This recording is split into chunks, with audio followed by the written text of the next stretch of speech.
Good afternoon. 3 GTA synagogues shot at in less than a week. And now the Jewish community is calling for additional support from the government as the investigations continue. CTV's Janice Golding has been following the response and joins us live with more. Janice. Hi, Nathan. Yes, for the third time in less than a week, synagogues have been the target of gunfire here in the GTA.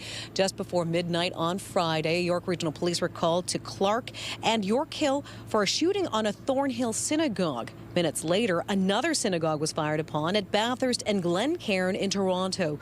This as the community was still reeling from the shooting of a North York synagogue last Monday. Toronto and York Regional Police say they are treating this with the utmost seriousness and are trying to determine whether the incidents are connected.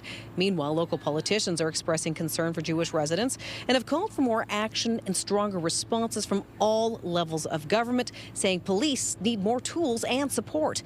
Here is more from community leaders this morning.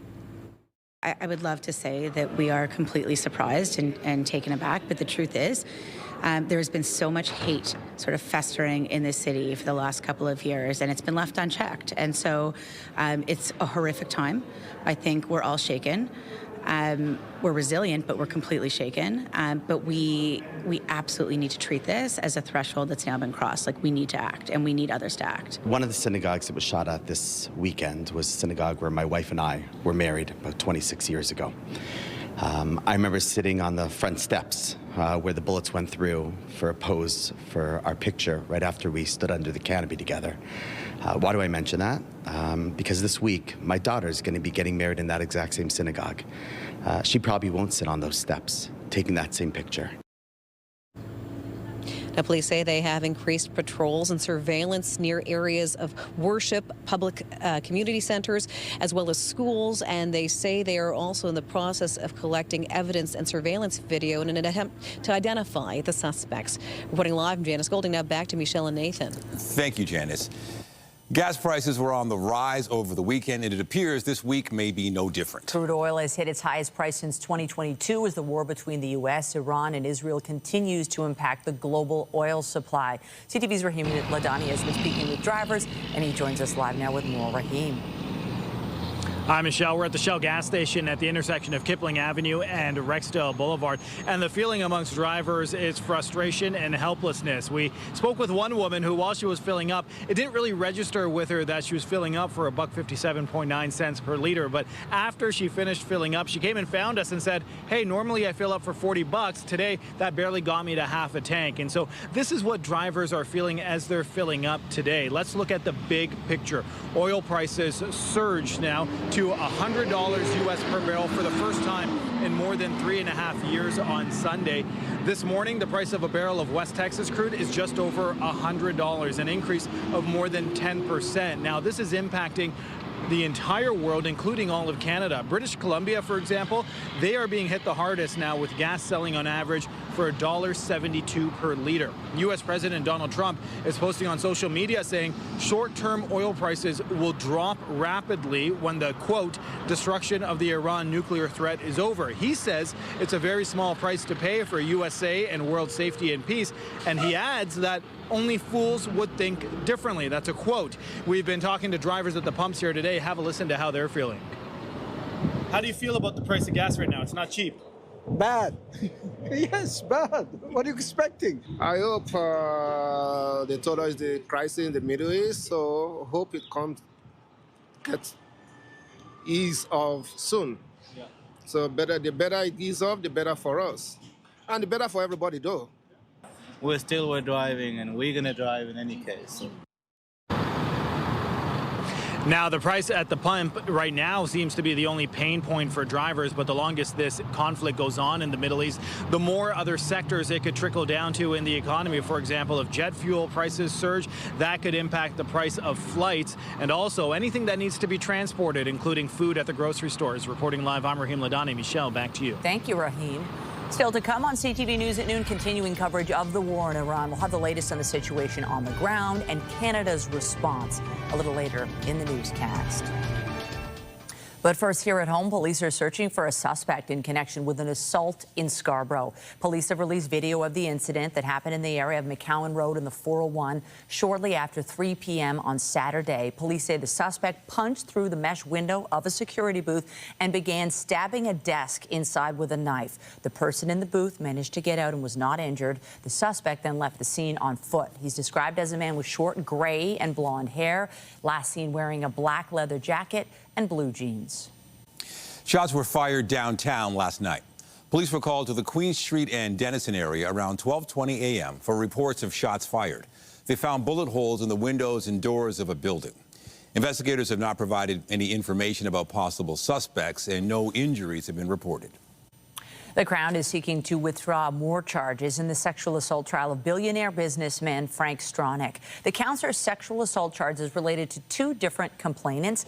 The defense is pushing for a not guilty verdict on both, but the judge hearing the case has made no indication of what her ruling might be. The defense has begun calling witnesses after prosecutors finished presenting their evidence last week. Stronach, who is 93 years old, initially pleaded not guilty to 12 charges related to alleged incidents between the 1970s and 1990s. Police have arrested one of two suspects linked to a fatal shooting in Vaughan in January. 19-year-old Jacob Wallace is charged with first-degree murder and arson. He was arrested on March 5th in Moosonee. He and 19-year-old Isaiah Badger are accused in the death of 65-year-old Sergio Lopes, who was shot and killed in a commercial plaza near Wings Road and Roundtree Dairy Road, January 28th. Badger, who remains at large, is also wanted for first-degree murder in the fatal shooting of 37-year-old Chandan Kumar Raja Nandakumar on February 7th in Etobicoke. Durham police are searching for 5 youth in connection with an assault in Oshawa on March 3rd. A school liaison officer responded to a fight call at a high school in the area of Harmony Road and Adelaide Avenue East. Police say 5 suspects approached the victim at an intersection and struck him with a metal weapon while also assaulting him. The victim was able to escape and get help at a nearby school. The suspects left before police showed up. Investigators have not provided descriptions. They say the victim and suspects had been involved in an altercation prior to that assault. A firefighter was taken to hospital for smoke inhalation following a blaze at a townhouse complex in Hamilton. Crews did an amazing job. We had 2 aerials up at the time. They were able to cut it off before it started to get into the next units. So it was predominantly an exterior firefighting operation today. Crews did and were able to get inside to some of the units to check and make sure there are no occupants. What I can tell you is that the folks that were in the units at the time of the fire are all accounted for at this point. Firefighters were called to a building on Echo Valley Drive near Mudge Street and Upper Centennial Parkway overnight. The flames have since been put out, but an investigation into the cause is still ongoing. The Ontario Fire Marshal's office is leading the investigation. The city of Mississauga is warning residents about feeding wildlife as sightings of Bunny, the coyote, continue to be reported. If a coyote ever approaches you, or even a fox, what we do tell residents to do is to stop. Everyone's first instinct is to turn around and run. Do not do that. What we want you to do is stop, focus on the animal, look big, so put your arms in the air, shout, yell, wave. You're gonna be loud. You're not gonna think that you're loud, you are going to be loud. And that's usually good enough to get the coyote to move along. And then what you can do right after is report it on our coyote map or contact animal services to report your encounter with that animal.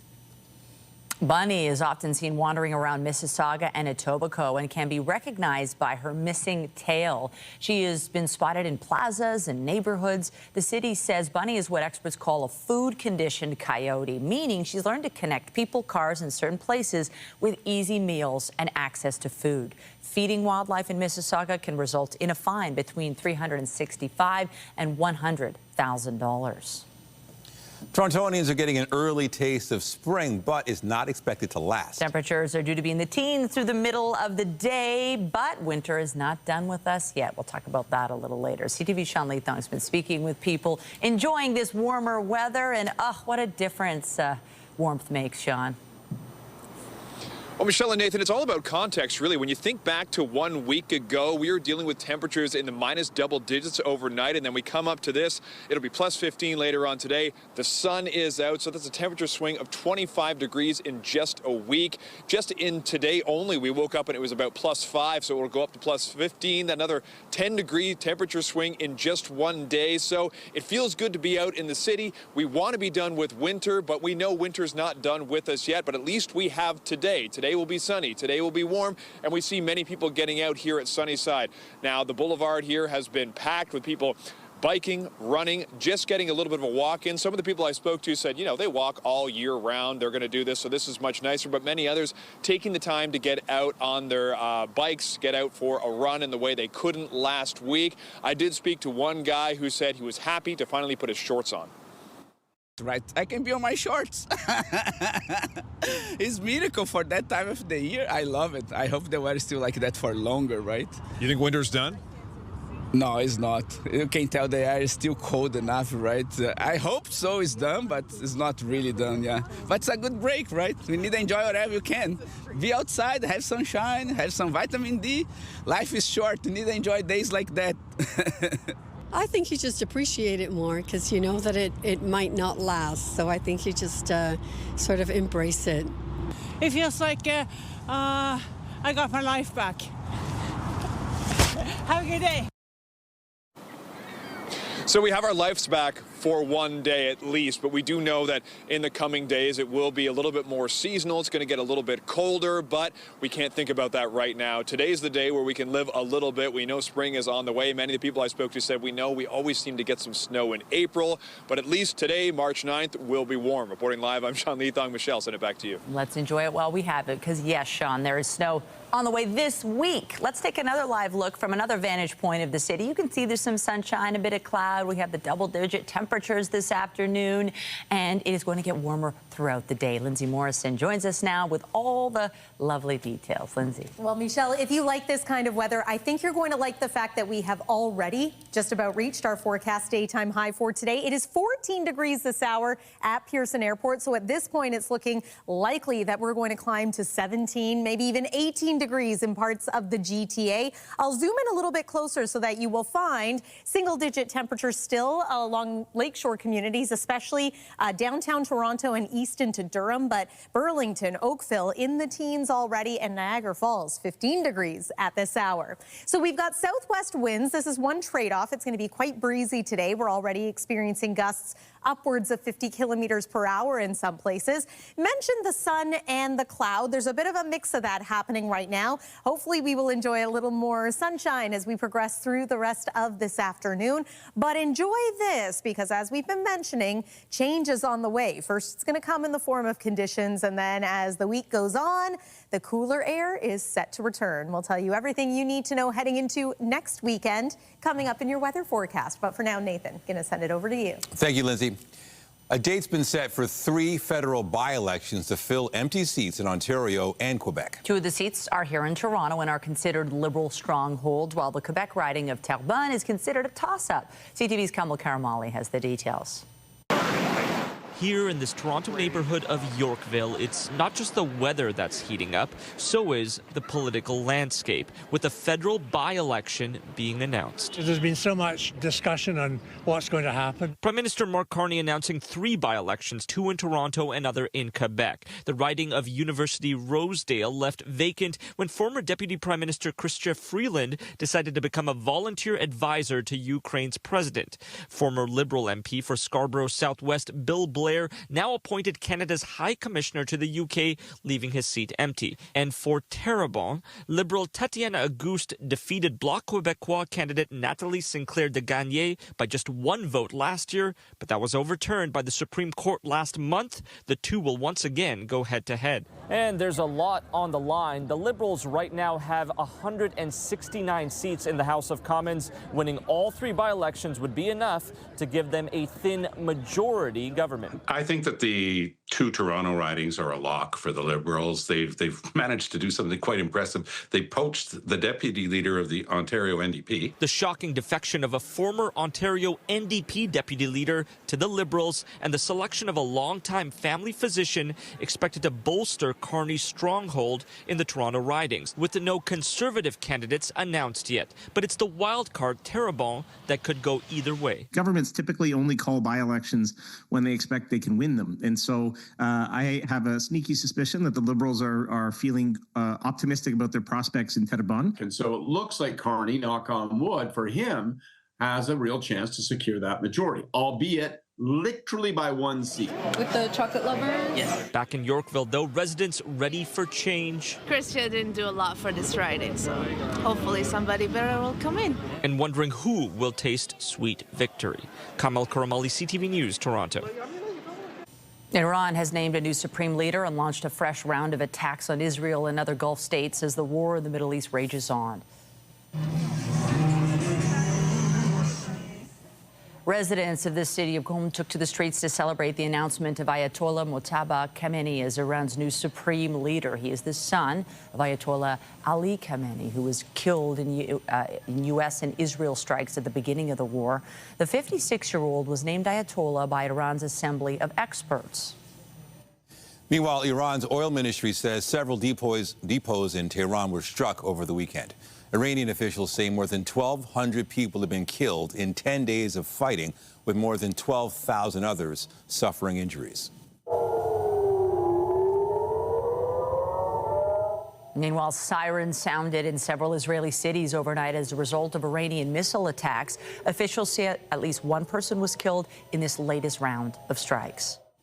And Israel's military has also launched strikes into Lebanon, targeting what it says are Hezbollah-linked financial institutions in Beirut. Israel ordered residents of a Beirut suburb to leave ahead of the strikes. And CTV's Scott Hurst has been following the war in the Middle East and joins us with more. Scott, what else do we know about what's happening overseas? Nathan, good afternoon. A second ballistic missile from Iran has been shot down by NATO defenses in Turkish airspace as Iran continues to launch more counterattacks, not just on Israel, but against other Gulf countries as well, which is further inflaming an already volatile situation by bringing more countries into the fold, more countries into the conflict. As you mentioned, this is all happening after Iran has named Mojtaba Khamenei, the son of the country's late supreme leader, as his successor. As he is seen as a continuation of the hardline regime, the younger Khamenei will likely play a central role in the ongoing war strategy. Now, all of this happening as we're seeing the ripple effect of this war on the worldwide economy, with oil prices skyrocketing, leading to more concern that higher energy costs will continue to fuel inflation, with Iran's stranglehold on the Strait of Hormuz, where a fifth of the world's oil is carried. And already in the short term, we're seeing the impacts not just here in the GTA, but around Canada as a whole, with, at the very least, an increase in what we have to pay at the pumps. And what about the price of oil? Sorry, make that people trying to leave the Middle East. How is Canada assisting there? Well, Nathan, we do know that we will see an emergency debate in the House of Commons on the situation tonight in the Middle East and the impact it's having on Canadians, as the calls for help from Canadians and requests for Canadians to leave the region continue to grow, really with every passing day, as this conflict is now well into its second week. There are now roughly 110,000 Canadians registered in the Middle East. Just shy of 10,000 requests for assistance have been made by Canadians in the Middle East seeking information from the Canadian government, and more than 5,200 people have asked for help leaving the region. So far, the Canadian government has secured a charter flight, block book seats for Canadians on commercial airlines, and arranged bus transportations. However, the federal government has really only been able to help a small percentage of people stranded in the war zone who want out. As I mentioned, several thousand Canadians have expressed interest in getting out of the region with the help of the Canadian government, and at this time, the government has been able to grant that request and help several hundred Canadians get out of the region, Nathan. All right, CTV's Scott Hurst in the CTV National Newsroom. Thank you. Thanks, Nathan. France is hosting a virtual meeting of G7 finance ministers to discuss the war in the Middle East amid concerns about the impact on the global economy. The French finance ministry says the meeting will review the situation from an economic point of view. In addition to the spike in crude oil prices, natural gas prices have also risen, while stock markets have tumbled, with Europe and Asia being hit hardest. The talks will focus on Iran's blockade of the Strait of Hormuz. A new survey finds most Canadians would like to see Andrew Mountbatten Windsor removed from the line of succession. The former prince has been stripped of his titles and evicted from his royal residence over his relationship with convicted sex offender Jeffrey Epstein. However, he remains 8th in line for the throne. A new Angus Reid poll finds nearly 85% of Canadians want that to change. The strong feelings are in contrast to 50% of people who say the royals are not relevant to them personally, while 25% say they're becoming less relevant over time. Online voting has begun in the NDP leadership race. Union leader Rob Ashton, social worker Tennille Johnston, filmmaker Avi Lewis, Alberta MP Heather McPherson, and farmer Tony McQuail are all competing for the position. Roughly 100,000 eligible members have less than 3 weeks to cast their vote. The winner will be announced March 29th in Winnipeg. A new pre-clearance facility set to open at Billy Bishop Airport tomorrow, aimed at speeding things up for travelers heading to the U.S. This new facility is a win for passengers and a win for commercial and economic activity in Toronto. This city is a key financial and commercial business center, and this airport has a critical role as a gateway to the city, particularly for those visiting for business, and there is so much opportunity here.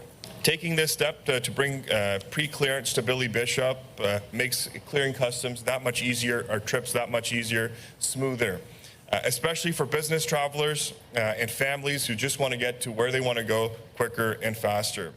This is also an important step in our vision for Billy Bishop. Our government supports the Toronto Port Authority's plan to modernize and expand this airport because it's a key transportation link for the city and the regions. The facility will allow passengers heading to the U.S. to complete the customs process before departure. The government says introducing pre-clearance at Billy Bishop could grow the airport's annual economic contribution from $2.1 billion to $5.3 billion. Lindsay. Well, no question, the last few days it has been looking and feeling a little more like spring out there. So let's do a weekend recap. Here's a look at how much rainfall we ended up getting, mainly through Saturday. Wyerton, the big winner at more than 40 millimeters of rain, but communities like Sarnia and Parry Sound seeing significant rainfall as well. Not only that, but on Saturday, we broke temperature records in places like St. Catharines. That was likely the first 20-degree day. And then check out Toronto breaking a record as well at nearly 18 degrees. Today, we are forecasting 17, 18 degrees, depending on where you are in southern Ontario. But will it be a record breaker? We'll take a look at the almanac and take you through the forecast for the rest of the week after the break here on CTV News at noon. Stay with us.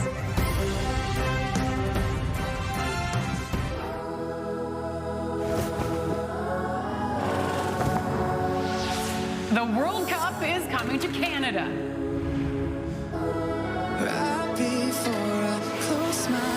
They have a dream to fulfill.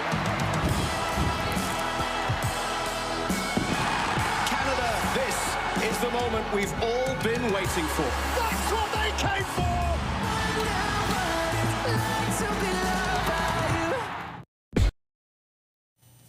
Well, I know it's not forever, but I'm enjoying this. We're coming off a really mild weekend, and hopefully this run continues as long as possible. Do you like the extra daylight? Last night it was pretty nice. It's a big bonus for sure. Yeah, I'd say I'm a little tired. You know, we lost an hour of sleep, but you can see that it's coming. We welcome spring officially this month, which is great. It's just too bad that there actually is more snow in the forecast. I mean, there always is at this time of year. So like Sean was saying, we're not going to make it through the rest of March or even April without seeing a little more snow. But I admit, also yesterday, seeing that extra daylight in the evening, it had me thinking about barbecues and hearing the sound of lawnmowers in the near future. Of course, we have a little less snow out there right now compared to this time last week, but there's still some on the ground, and yeah, there could be a little more before this week is finished. Weather is brought to you by the Presler Law Firm Injury Lawyers. You don't pay unless they win. The later sunset is a nice thing. We also had a later sunrise this morning, but I think it was worth it. Look at these shots from our CTV News chopper. Sunrise time today was 7:41 a.m., so Early risers may have noticed that it was a little dark out there to start the day, but again, this was a pretty nice view if you did manage to capture that sun coming up. And now we've got a nice mix of sun and cloud in most parts of southern Ontario. In places, the cloud may be a little more dominant for now, but hopefully that changes as the afternoon progresses. It is now 11 degrees in Muskoka, 10 in Ottawa, and 14 this hour in places like Windsor as well as Toronto. Still 8 degrees in the Trenton area. You will find some eastern communities along the shoreline of Lake Ontario remain just a little bit cooler today, thanks to the southwest winds blowing off Lake Ontario. All right, so the record to beat today is 21.4 degrees. That record was set back in the year 2000. So we've got a little ways to go if we're going to break a record for today. It's possible. Yesterday we made it to a high of 12.2, and Hamilton was the hot spot at 15.5. So we've got teen temperatures for the next couple of days here. Even our overnight lows well above seasonal, and tonight above freezing as well. +3 is what we're forecasting for the low here in Toronto, but you will find it's a little bit cooler overnight in more central portions of Ontario. There's tomorrow, so again, still in the teens, 13 degrees at Pearson Airport, but you're going to notice that condition-wise, things are going to look a little different for tomorrow. So let's enjoy the sunshine, because tomorrow in places we could experience thunderstorms. We are certain to have a little bit of drizzle or some showers, especially around the GTA. And you'll notice it is a little bit cooler in some northern and eastern parts of the province tomorrow too. We are eventually going to cool down, and we're going to get a little more in the way of active weather. So things become a lot more active starting tomorrow. This is the calm, sunny day, if you will. And then we're in for some rounds of rain, periods of drizzle, and yes, maybe some snow eventually too. But let's set this in motion and show you what we're expecting. I'm going to pause this midday for your Tuesday. Scattered showers, drizzle, cloud cover into Tuesday night, and into Wednesday we could get maybe a few thunderstorms across southwestern Ontario in the early morning hours. There's midday, bit of an ice storm situation setting up to the east of Georgian Bay and over toward Ottawa. Should be mainly rainfall for us this time in the city of Toronto, but as the week goes on, we see heavy amounts of rain, which could result in some localized flooding. Rivers and streams once again going to be running high and fast, and ice jams a bit of a concern in places too. As the week goes on, Thursday, +1 for the high. That's it. And then Friday, at this point, we're watching for the possibility of snow or rain, or maybe a bit of a mix of the two. That's your forecast for now. Michelle, going to send it over to you. Thank you, Lindsay. Well, the Raptors were looking to snap a 2-game losing streak when they squared off with the Dallas Mavericks last night. RJ on fire! Mississauga's RJ Barrett led the way for the Raps, scoring 31 points in a 122-92 win over Dallas. Barrett is also the 8th Canadian player in NBA history to score 8,000 career points. The Raptors are back on the court Tuesday to play the Houston Rockets. And Toronto FC were in Cincinnati last night looking for their first win of the season. In goes the German, tucked home! Daniel Shalloway provided all the offense in the game. He scored in the 85th minute to lift TFC to a 1-0 win over Cincinnati. The team will be back on the pitch Saturday to play their home opener against the New York Red Bulls. The Scepters were looking for a win when they hosted the Minnesota Frost yesterday afternoon. The Frost were able to force overtime, where they ended up securing a 3-2 win with a power play goal. Toronto has the week off, returning to the ice Sunday to play the Seattle Torrent. Still to come, taking a closer look at intelligence. We'll have more on new research into what makes people smart when we come back.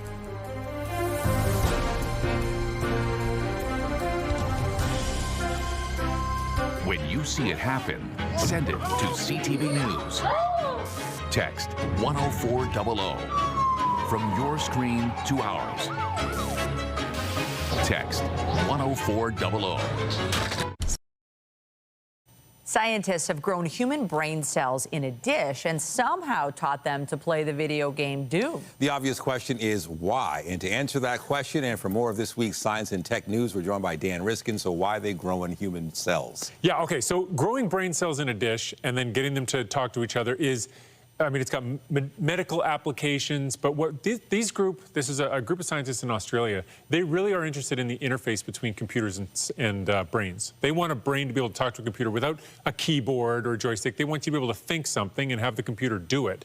And so this is moving in that direction. And a couple of years ago, they had big headlines, and I was shouting the headlines out because they had gotten brain cells in a dish to play the video game Pong.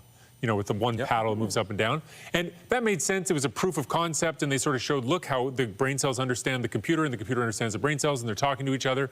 But then apparently among engineers, there's this thing where if you can get a computer to work, you try to run the video game Doom on it. It's like a dare for engineers. So like, you know, if you've got a graphing calculator, can you run Doom on it? Or if you've got like a digital pregnancy test, can you run Doom on it? And so when this company announced they could play Pong, every engineer in the world sent them a message on Reddit and said, can you play Doom on it? So for 4 years, they've been trying to figure out how to get these brain cells to play the game Doom. I don't think there's any good reason other than just their pride, but they've done it. The brain cells aren't very good at playing Doom, but they can play it better than you'd expect. All right. Oh, wow. Well, let's stick with the brain now. That's exactly my result. Wow. Wow. Let's move on. Okay, well, let's talk more about brains. And scientists went looking for a part of the brain that underlies intelligence. They came back with something interesting. What was it? So finding the part of the brain that does X has been a game for decades, right? Where you're like, oh, well, you know, if you're really good at identifying faces, well, that's in this part of the brain. Or if you're really quick with your reflexes, that's over here. If you're very musical, it's over there. What about just overall intelligence? It's been elusive. Nobody's been able to find that one spot. And so this new study looked at sort of the whole brain together, not just what's happening in individual spots, but what's happening in the larger architecture. And what they found is intelligence seems to be correlated not with activity in one spot, but the way the brain sends messages across to other places. So not so much, like if you think of the brain as a bunch of cities connected by roads, it's not what's happening in the cities, it's how well those cities send information across to other cities. And so by looking at these long distance connections, they were able to sort of understand a little bit better where that intelligence comes from. It's the whole thing working together. And listen, I can't tell you what to do differently to be smarter as a result of this or how to use your brain differently, but it does speak to how to be creative and think about long distance creative ideas and try to connect different things that are happening in different parts of your life. There may be a lesson there in terms of ways that you can be more intelligent going forward. Cool. So this one, most people think that our phones are listening to us. And let's say I mention tennis. Suddenly there are tennis ads that are popping up on my phone. But a study is now saying that to do that, there could be backlash. It could backfire. It could backfire. Yeah, exactly. So this is a study where they asked a bunch of people, how would you feel if you were talking about tennis and then you all of a sudden got all these tennis ads? What tends to happen is that people who have this experience, and I think a lot of people have experienced this, where you're like, well, how did it know? Right? Was it listening to me? I was just talking about this yesterday. And when you have that experience, that's the first thing that happens is you try to solve the puzzle of where that listening in happened. And then once you figure that out, or even if you don't, the second thing that happens is people say, well, I'm not buying that tennis racket because I don't like the way that you spied on me.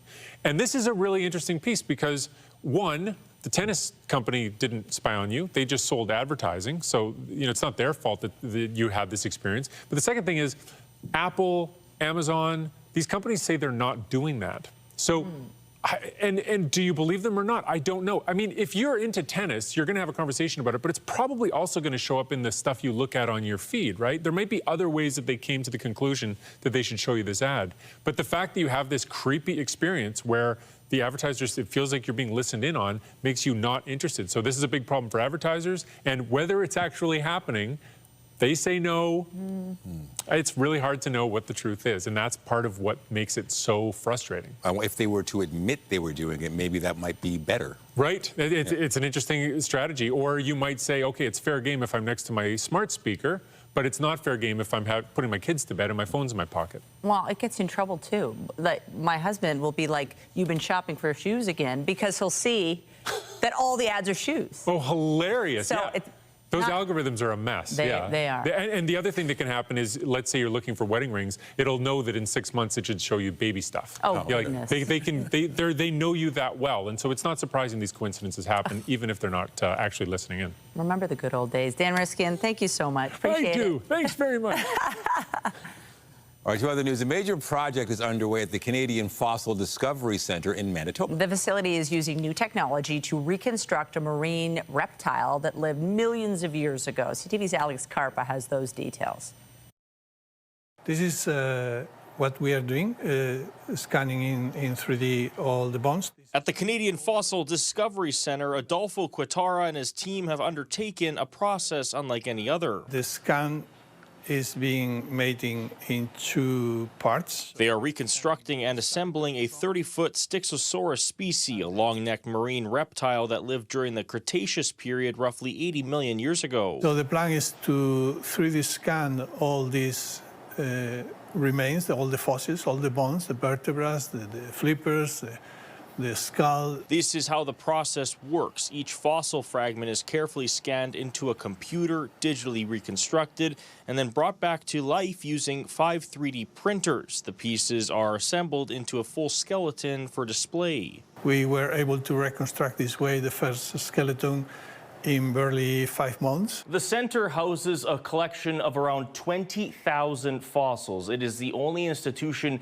in North America that does the entire process in-house, from discovering and excavating these fossils to recreating them and putting them as a model on display. All these bones in the neck here, those were all originals. Jerry Peters is the resident fossil hunter at the center, which houses the largest collection of marine reptile fossils in the country. He says reconstructing ancient creatures once took years, but new technology is dramatically speeding up the process. But it's really cool to see these old dusty bones that I'm finding in the ground take shape into, what we're seeing here. Quatara says his team is already starting to work on another model. This is going to be a never-ending project because we have thousands of incredible fossil specimens and collections. Work that he says is beneficial in understanding what life was like millions of years ago. Alex Carpa, CTV News, Morden, Manitoba. Still to come, a new Tony Award-winning show is hitting the stage in Toronto. We'll have more on Shucked when we come back. Get Toronto's top stories, breaking news alerts, and watch live. Download the CTV News app. Prescriptions for ADHD medication among adults have doubled since the start of the COVID-19 pandemic. A recent study published in the Canadian Medical Association Journal found more than half of adults in Ontario who got a new prescription were women, with the median age being 31 years old. The study's authors say the trend is likely influenced by greater awareness of adult ADHD and better access to care after years of underdiagnosis of the disorder in women.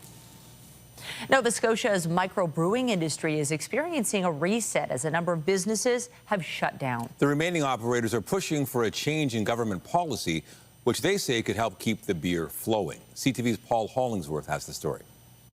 This craft brewery recently celebrated 10 years in business. We make great beer. We have great staff. But co-owner Danny O'Hearn worries future success is not guaranteed. The federal government's alcohol escalator goes into effect April 1st, bringing a tax hike of 2%. Smaller breweries also operate under the same regulations as larger brewing companies. The more beer they sell, the more they are charged by the provincial government. In Nova Scotia, we have the same market as they do. When you hit 15,000 hectoliters, we are now taxed from 40% to 84.5%. O'Hearn says it limits the ability to make a profit in their home province. In New Brunswick, we make more money selling our beer in New Brunswick than we do in Nova Scotia. As many as 10 Nova Scotia craft breweries have shut down since 2024. Retail analyst Bruce Winder says it could be a case of the brewing industry growing too fast in a small province. It's a growth industry. Everyone and their uncle gets into it. You have massive expansion. You have too many players.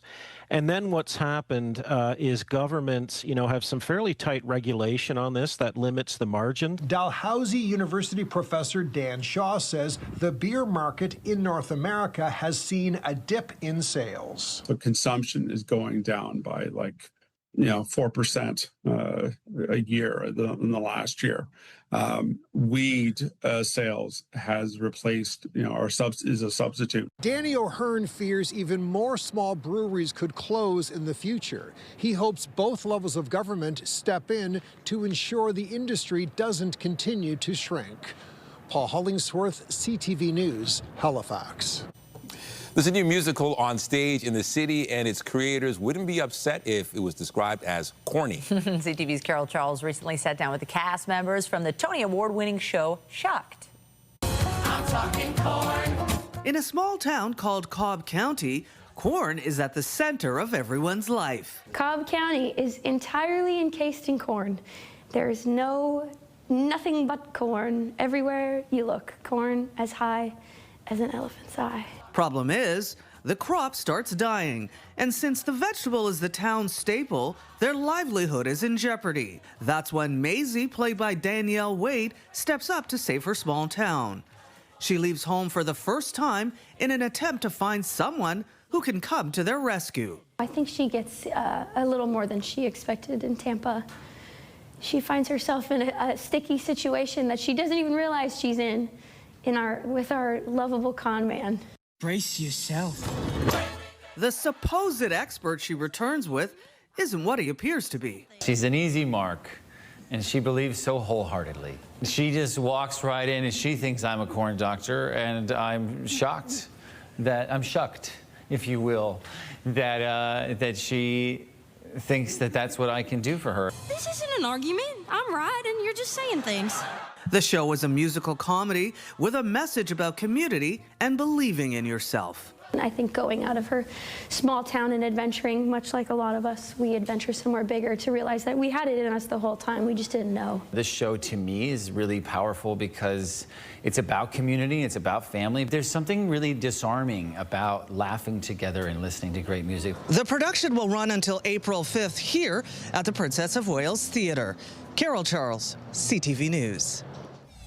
Coming up, becoming part of a robotics revolution. An Ontario company showing off its latest creation, which it says could be assisting businesses as soon as next year.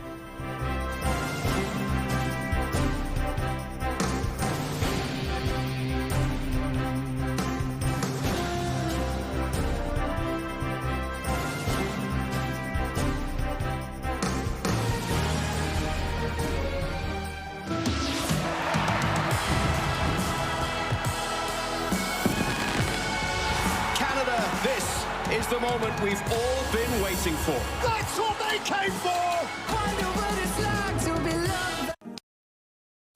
An Ontario company is showing off its humanoid robot, which it hopes will be able to start assisting businesses as soon as next year. CTV's Jean Vanavali-Rao takes a closer look at what a section of the Canadian business landscape hopes will be a robot revolution.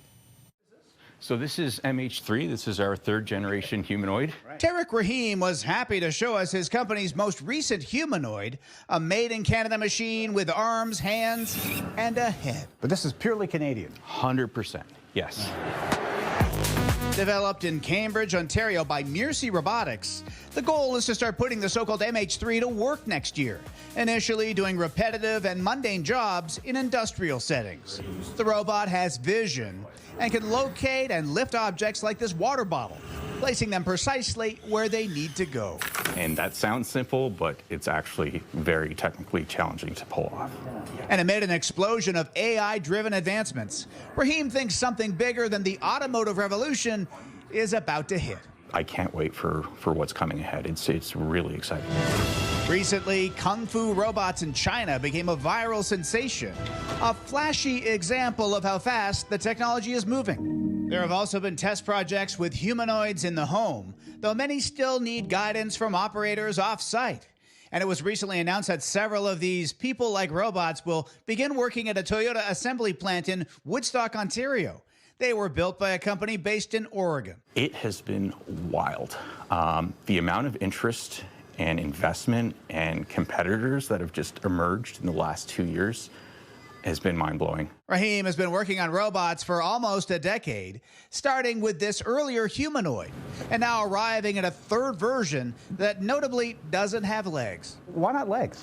So legs actually don't make a whole lot of sense. They chew through power just standing, and they're inherently unstable, whereas wheels give you triple the battery life, and you cannot easily knock this guy over. Mirsi has around 10 employees, but plans to double that. All of the major components are built in Ontario. And with China surging ahead, Rahim thinks the federal government should do more to support the sector. Now we're just seeing this tremendous growth because of all the interest in the industry. With Mirci hoping to mass produce its own robot in the coming years. John Venevalley-Rouse, CTV News, Cambridge, Ontario. Bye-bye, robots. See ya. It's exciting and terrifying all at the same time. And we keep pushing for this. But if the revolution's happening, you want Canadian businesses in the mix as well. Okay, let's talk about something very pleasant, and that is the temperature today. Yeah, the temperature and I think the conditions too, because today, unlike the rest of the week, we have some sun in the mix and generally dry conditions too. So one more look at where we stand right now temperature-wise. We are on our way to what we are now forecasting, a daytime high of about 17, maybe even 18 degrees in some areas for this afternoon. It's 14 right now at Pearson Airport, 13 in the Hamilton area, and 15 in Niagara Falls.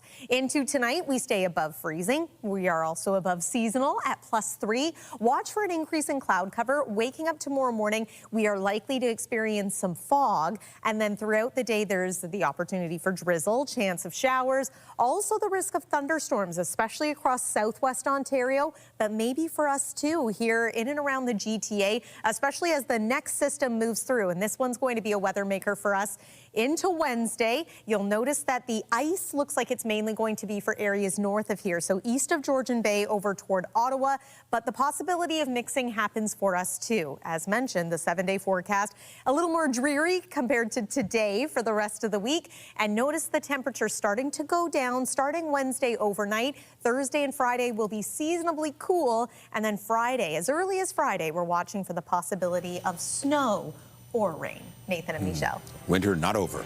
And that's it for CTV News at noon. Remember, you can get Toronto's breaking news all day long on CP24 and at ctvnewstoronto.ca. For Lindsay Morrison and all of us here, have a pleasant afternoon. I'm Michelle Dubé. And I'm Nathan Downer. Be sure to join us later for CTV News at 5 and 6. Have a great day.